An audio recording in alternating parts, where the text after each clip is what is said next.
is Mary Kimball, and I'm the dance teacher at Farmington High School.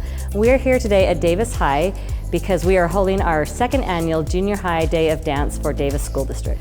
So it came from a brainstorm. We were trying to figure out how to connect our dance students because they're often isolated kind of in their school. There's only one dance teacher at most in each school, and we wanted them to feel like they're part of a community as well as have a chance to learn from each other. And this year we have 5 schools participating, Davis High School and Farmington High School, and then we have Kaysville Junior, Farmington Junior, and Centerville Junior. So today in the workshops, they had 2 workshops, and they are being taught by students from Weber State University. So this is a day of coming together and applauding the work that we're doing and then giving us more ideas about how to improve or how to be more effective so that they can do better. The classes that I've had is modern and right now is jazz.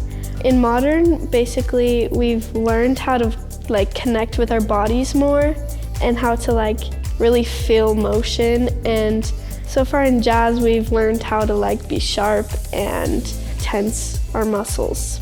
It's important to connect with other schools because you really get to learn how other people move, and you can kind of catch on to things that they do and interpret it in your own dancing, and it's kind of cool to do that. Well, it's funny because Farmington, they were all in their white hoodies, and then then my school we were all in our black hoodies, and the stage was very much split at the beginning, white on one side and black on the other side. But then the teacher had us go over the choreography and stuff with people from other schools. It's important to learn from others because that's the only way to get better is experiencing more types of dance. It's important for us to help teach the junior high kids about dance just because I feel like it's made such a difference in my life, and it's just been a really good, fun way for me to be able to be creative and active in my own life. Dance is one of those things that it doesn't matter how many times you see a dance, nobody's dance is exactly the same. Students bring in their own personality and then they put together something beautiful, and that's their goal. And so we're trying to applaud those efforts from the students.